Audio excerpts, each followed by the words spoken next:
So would the chairman like to comment on the question of value for money of a referendum being held when there was one in 2013 where the overwhelming majority of the public voted for change, and the winning option itself was one which very, very closely resembled P139 anyway?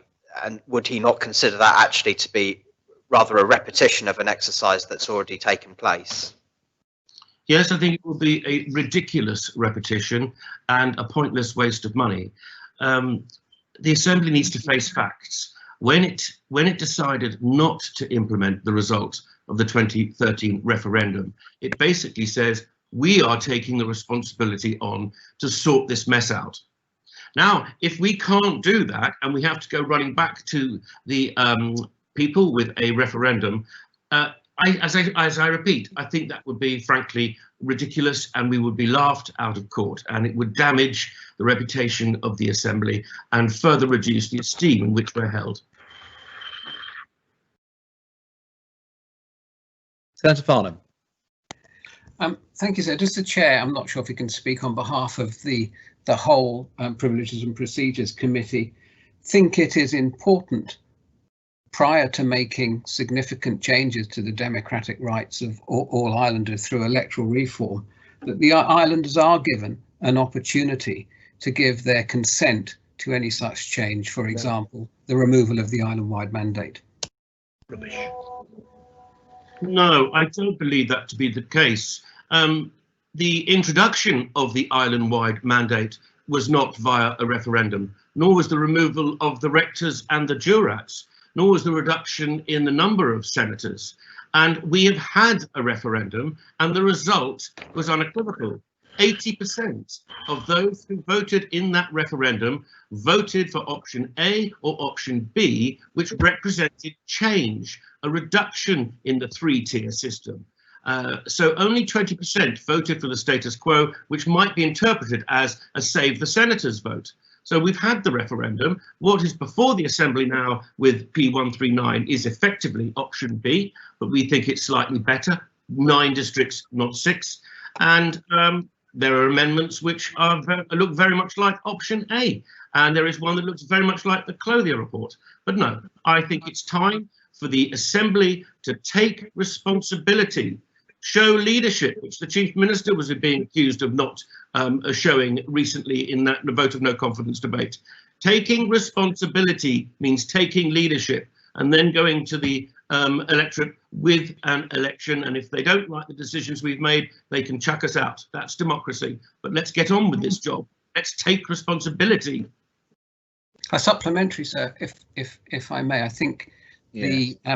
the chair, the answer to the question was no, the public shouldn't be consulted. But does he not agree that if an amendment to the proposition next week, which calls for a referendum, of course, any referendum, the result would have to be binding for the states to retain any credibility whatsoever, should have a more simplified a format. A yes/no is far better than the attempt that was made last time. Not only did we get a very poor turnout, but actually I believe more people voted for options for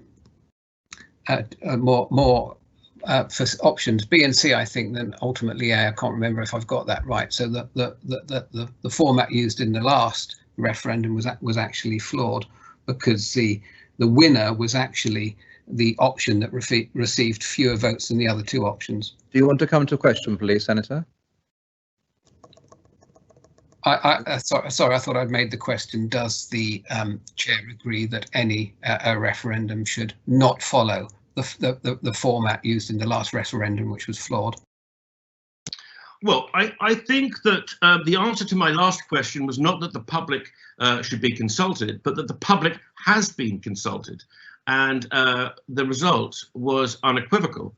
80% voted for change, voted for larger constituencies of the same size. And of course, there was the issue of whether the constables were in by automatic right or not. And that's the one that came out on top. But if you just look at those figures,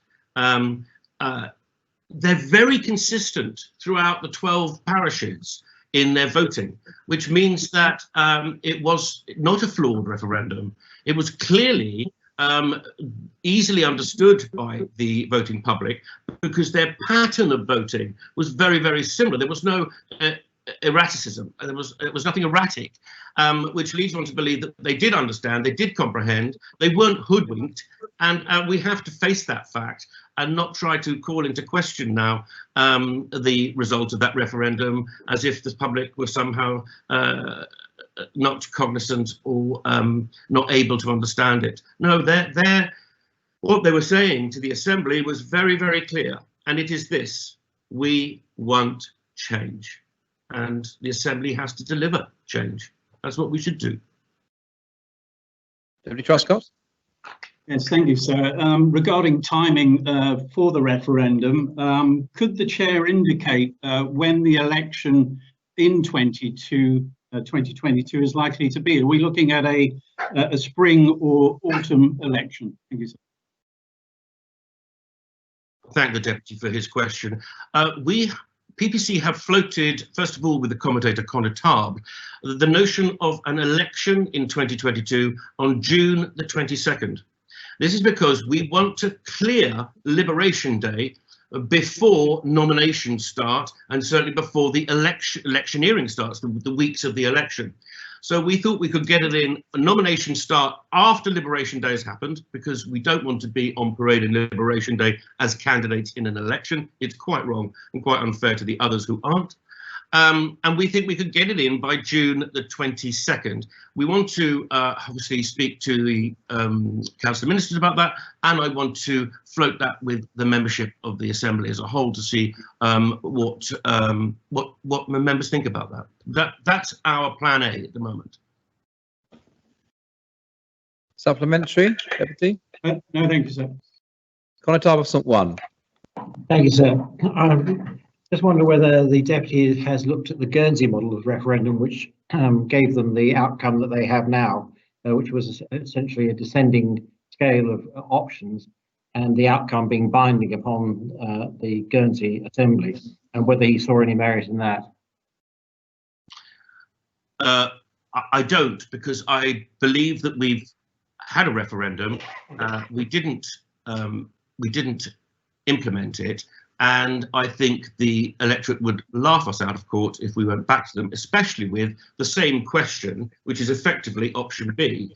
The Constable may say that it was binding on the states of Guernsey. I'm not sure you can ever bind a parliament to enact a plebiscite.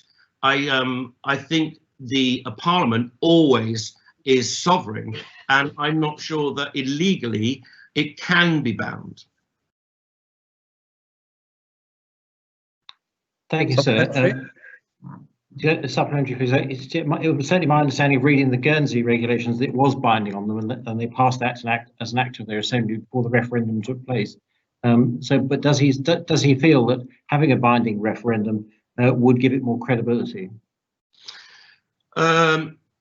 I don't think anything will give a referendum in Jersey credibility until the state has done what it said it would do in refusing the result of the referendum, and that is to sort the mess out and deliver change themselves. That is what we are charged with doing. And that's what I think we should do. I think the referendum is taking us down a wrong way street. Conor Tarb of Greville. Thank you, sir. Would the chairman concede that many outside observers, and indeed observers locally, think that because it wasn't a binary question, it is not valid? And secondly, is he also aware that if you analyse the results of that very low turnout referendum, that more people that voted on that day didn't choose, or there were more people who voted on that day who didn't want item number B either as a first or second choice. In other words, there were many people who didn't give a second choice because they didn't want the item B. I have to look at the figures, but I don't think the Constable is right on that. And I don't think I think the referendum, as I've said before, because of the pattern of voting that was followed by so many of the parishes, in fact 10 out of 12, it was very, very similar pattern. And I think with, was it St Helier and St Bullard's, A came out of top in the first vote. So I think that from that we can conclude that the public knew what it was doing and knew what wishes it was expressing for the Assembly to follow. They're very, very clear. 80% of those who voted for a change to the status quo. Supplementary? Yes.